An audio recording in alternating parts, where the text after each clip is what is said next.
Hello y'all, welcome or welcome back to my channel, The Budgeting Biologist. My name is Brittany. If you're new here, thank you so much for stopping on this little old video. If you're an oldie but a goodie, thank you as always for coming back. In my last video for 2024, I'm gonna be talking about how much I spent on my wedding this past December. And yeah, filling y'all in on all of the details in case you are planning a wedding for 2025 and beyond, or you're just, interested in this type of content. But anyways, that's what my video is gonna be about today. So if you're interested in this type of content, please consider giving this video a like, commenting, and of course, subscribing to the channel. Your girl would appreciate it. Now let's go ahead and hop in this video. So hi, how are you? I hope you are doing well and staying safe no matter whenever or wherever you may be watching this video. So this one is all for my 2025 and beyond, my brides, my grooms, everything in between. If you're planning a wedding in 2025 and beyond, this video is for you. So if you're new to my channel, my name is Brittany. I am a 34-year-old zero-based budgeter living outside of the Washington, D.C. area. So let's go ahead and hop straight into this video. So I just got married this past, I think it's been over a week at this point. I got married on December 20th. So I got my wedding band on. Your girl's officially off the market. So yeah, I'm just gonna share how much we spent on our wedding. And what I'm gonna be talking about as we go through each line item is kind of, what were my thoughts on what we spent? Was it worth it? Could we have saved money somewhere else, etc., etc. So I am gonna preface this in saying I did have my wedding in Washington, D.C. So if you're in the U.S., that is a very high cost of living area. It's very expensive there. So that is, factored into all of these prices. The other thing is I got engaged in March and we got married in December. So the turnaround time wasn't that much. It wasn't that long. So I feel like off the bat, if I had a longer amount of time to actually plan my wedding, I could have planned it for even less money than we spent. But it is what it is. We had our reasons why we wanted to go ahead and get married this year as opposed to putting it off to next year. But anyways, so high cost of living area, very high cost of living area. Engaged in March, married in December, so not that much time to actually plan. So at our wedding, we had about 40 people total. 42 if you include us. So let's go ahead and jump into what we spent. So I'm gonna make it a little bit bigger so it's a little easier to see. So the first line item I have is our marriage license. Like I said, we got married in DC, Washington, DC, and our marriage license, I think it was $45. And then if you add on the service fee or whatever they make you pay for paying with a credit card, it was $47.13. Now DC is it's not a state, but in DC, you can self-officiate. So you don't technically need an officiant to get married in DC. So we could have just, officiated our own wedding or had a friend or something do it. I don't think we could have had a friend. I think that you either have to do it or you have to have an officiant, but we could have gotten, self-officiated our own wedding, and we decided not to. That's something we could have saved money on, but I was really happy with our officiant, and I'm gonna talk about that in a little bit. But anyways, our marriage license was $47.13. Now, the ceremony venue. Now, this is where I want to give, y'all some real tea on how to save money.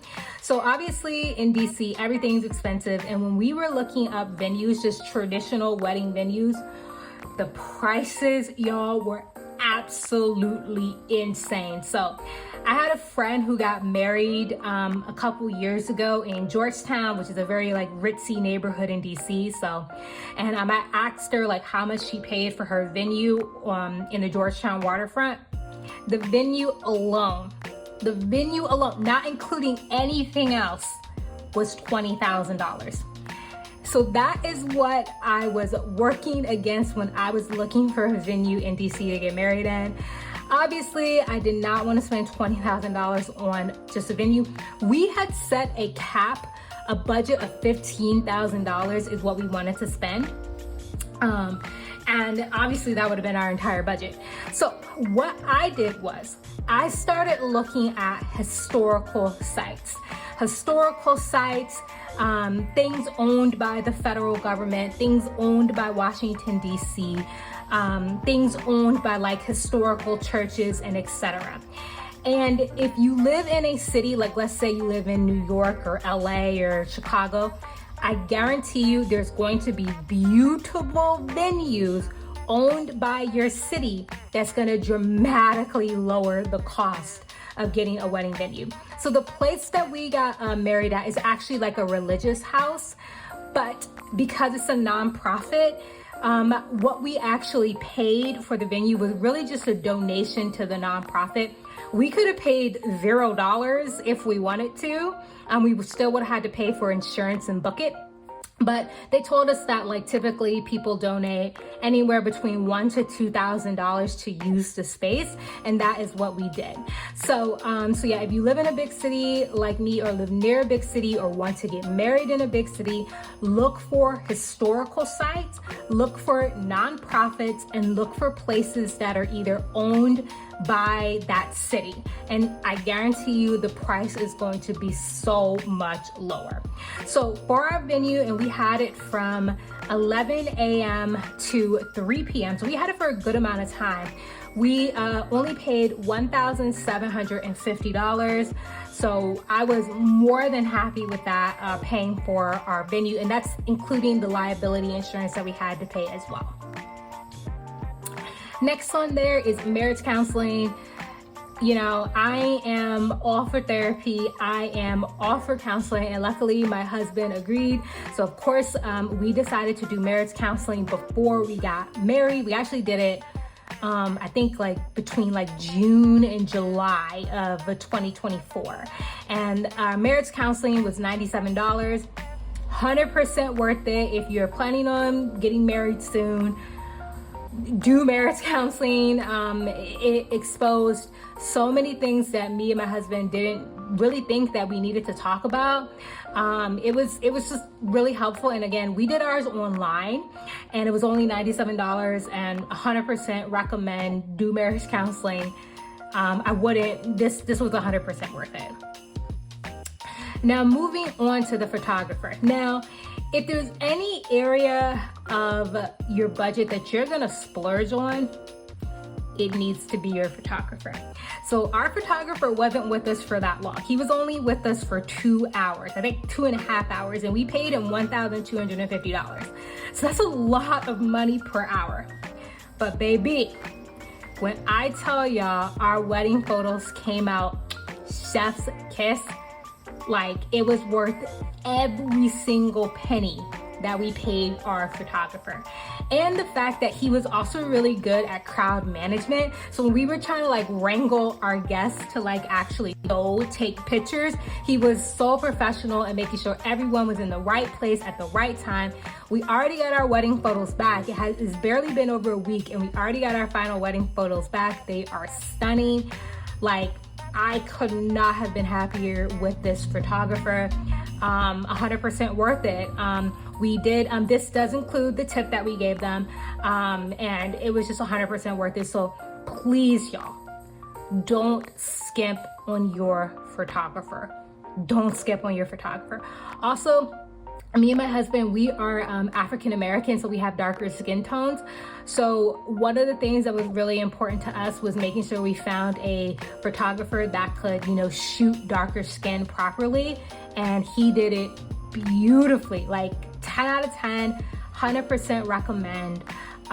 You know, making sure you splurge, you know, or get what you want when it comes to your photographer, because we were looking at some other people's and some other photographers, and their portfolios were just not as good, especially when photographing people with darker skin. So again, this is another thing, along with the marriage counseling, 100% worth it. Do it, do it, do it.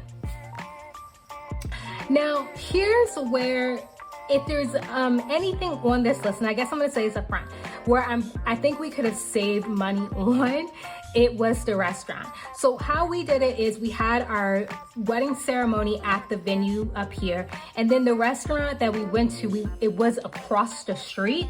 So we didn't have our wedding all in one place. In hindsight, I really wish we would have done that. It would have just been a lot smoother of a transition between the ceremony and reception. Like, it all worked out fine, but I think it would have been a bit of a smoother transition if we just had everything in one space. But anyways, we went across the street to this restaurant, and my husband and I, we did go there for dinner before we actually decided to have our reception there and tried the food. The food is amazing. That's not what I'm saying that the food was bad. The food is actually really good. But what we didn't realize is that this place has a Michelin star. So it is a very fancy, very pricey restaurant. So it did cost quite a bit of money. Again, the food was really good. All the guests really enjoyed the food, etc. We got a 3-course meal. Alcohol was included. We got beer and wine included for the entire 3-hour reception. This included all the table linens. This included all of the wait staff. This included the tip as well. So while I do think we should have gone with, did like a drop-in catering at the actual venue instead of doing it at the restaurant, I still enjoyed the experience. It's just that if anywhere we could have saved money, it would have been here. So was it worth it? That's up for debate. I guess it was easier because we didn't have to find wait staff, and we didn't have to, worry about linens and tablecloths and silverware or anything like that. All of it was included, and all the alcohol was included as well. So I'm like 60-40 worth it, 60% worth it, 40% not worth it when it comes to the restaurant. But anyways, so for that, we spent $7,077.13. And again, that included everything, including the tip. Another area where we definitely could have saved money is the flowers. I spent $728.49 on flowers. And now we didn't use like live flowers. This easily would have been double if we would have used real flowers. I used silk flowers from a company called Ling's Moment, and I'll put that on the screen. And the reason why I did silk flowers is, 1, they were way cheaper, and 2, they were just easier to transport as well. But here's where we could have saved money. I could have probably got these same flowers secondhand.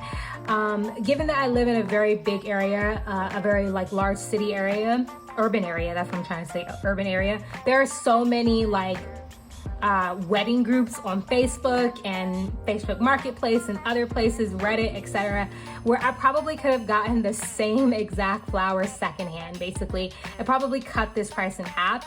But at the time, I was just thinking I wanted to have the full set of this particular flower package that I wanted. And I couldn't find the exact set on any secondhand site.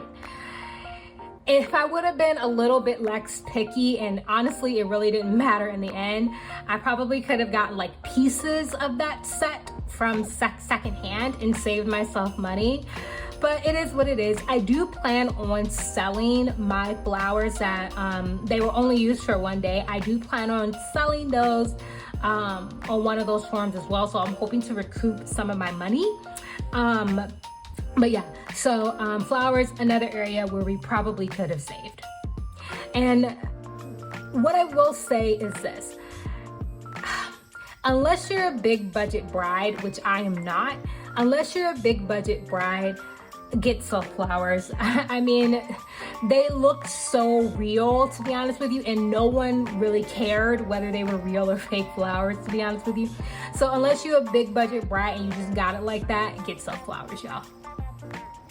Now, our officiant, we spent $730.98 on our officiant. This is a lot, but again, it includes everything. The tip, she helped us write our vows. She gave us a little bit of marriage counseling as well. Our officiant was super professional. She was on time. She kept the ceremony going smoothly, no hiccups in the ceremony. So could we have found an officiant that was less money? Of course, but Did we like the officiant we had? Absolutely. She was amazing. So $730.98 on that. Stationery, I got all of my stationery from Zola. And because I got all of it from Zola, I got like a bunch of different like coupon codes and everything like that. So that definitely saved some money. So that was my programs, my invitations, my thank you cards, my table settings, like the seat numbers. All of that was only $108.78, all from Zola. So I feel like that was a pretty good deal. Another place where I think we did pretty good on was the cake. Now let me tell y'all our cake story. So originally we weren't even gonna have a cake because the restaurant was a 3-course meal. It included an appetizer, the entree, and a dessert. So we were just like, okay, well, we'll just have the dessert instead of a cake. But me and my husband, we decided we wanted to have like a little sweetheart cake for us. So we literally went to Giant, which is a supermarket nearby, and just bought like a little cute white cake, put a little topper on it, and it was actually a really good cake. And we only spent $40.99. And wedding cakes, y'all, can get pricey. I'm talking thousands of dollars, and I'm so glad we saved money here. 100% worth it.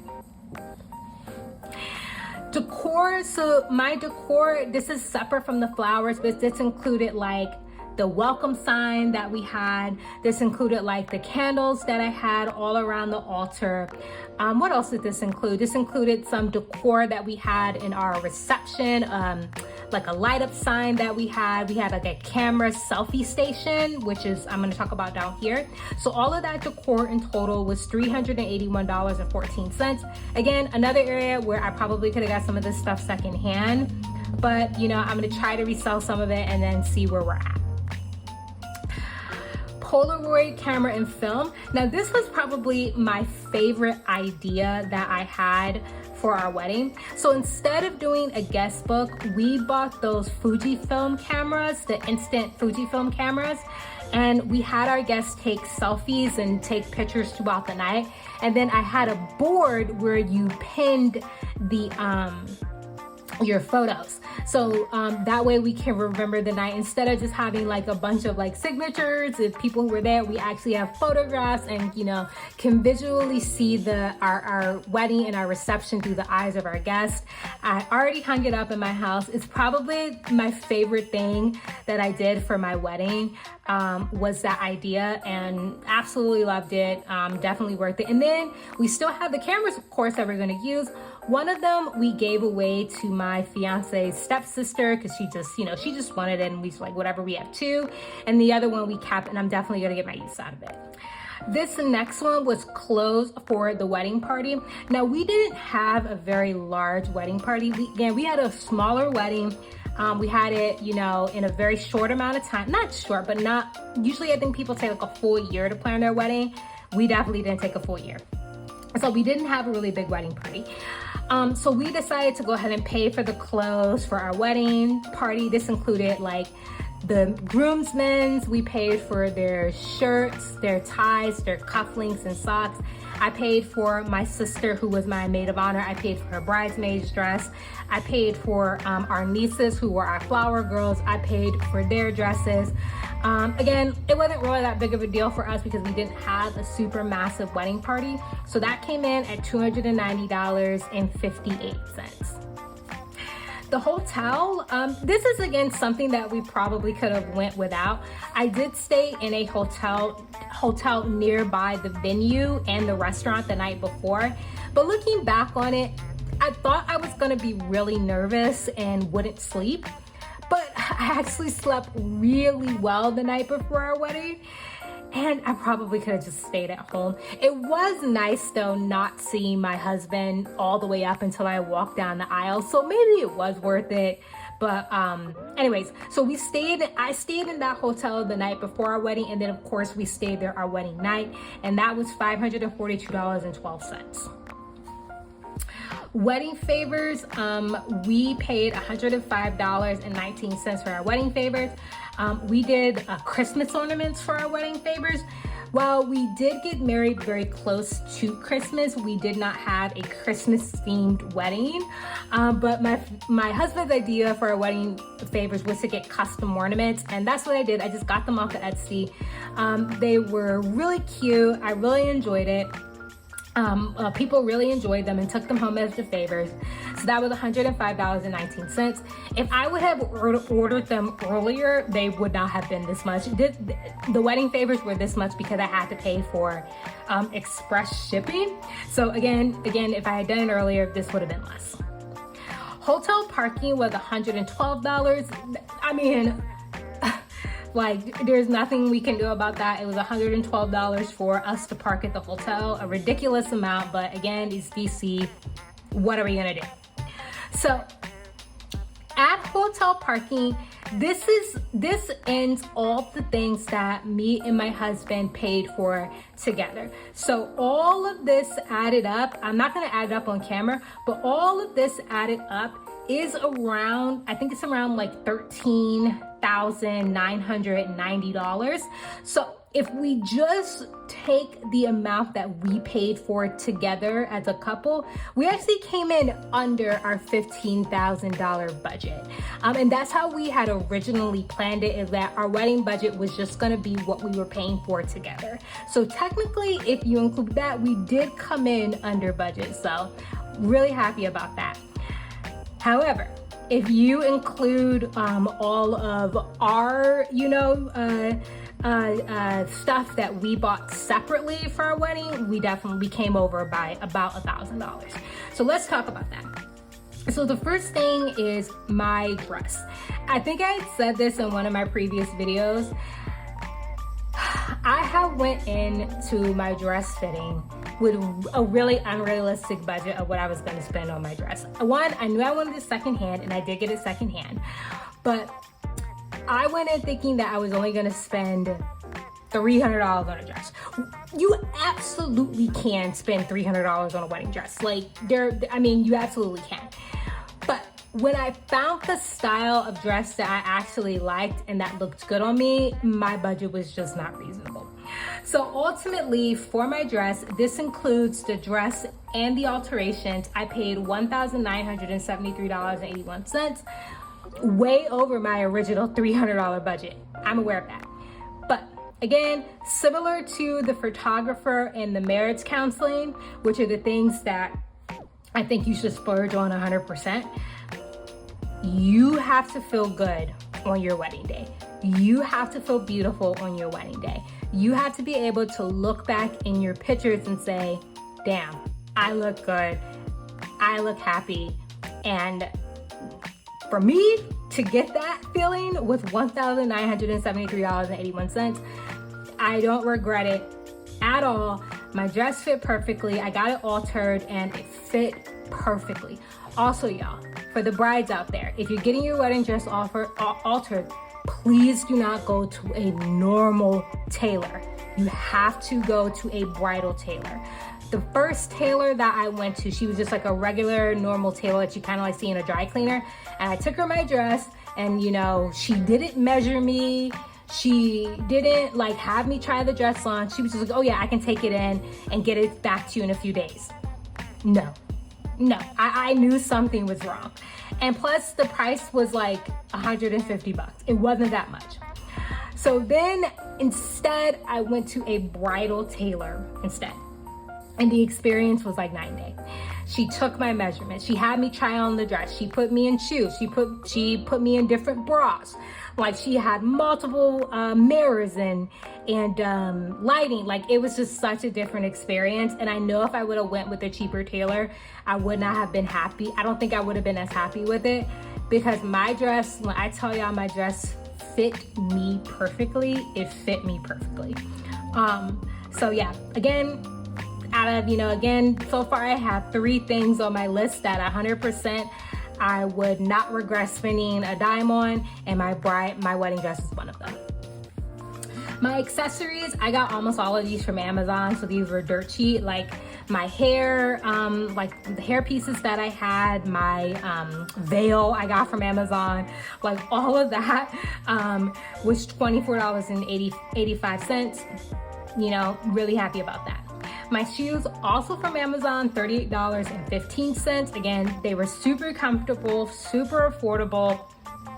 100% would do it again. And then the groom, or my husband, he paid $646.61 for his shoes, his vest, tie, all of that included was $646.61. So if we add everything up, including what we paid for individually, again, these are individual purchases here, we spent a total of $16,097.04. Now, what I'm not including here is our rings.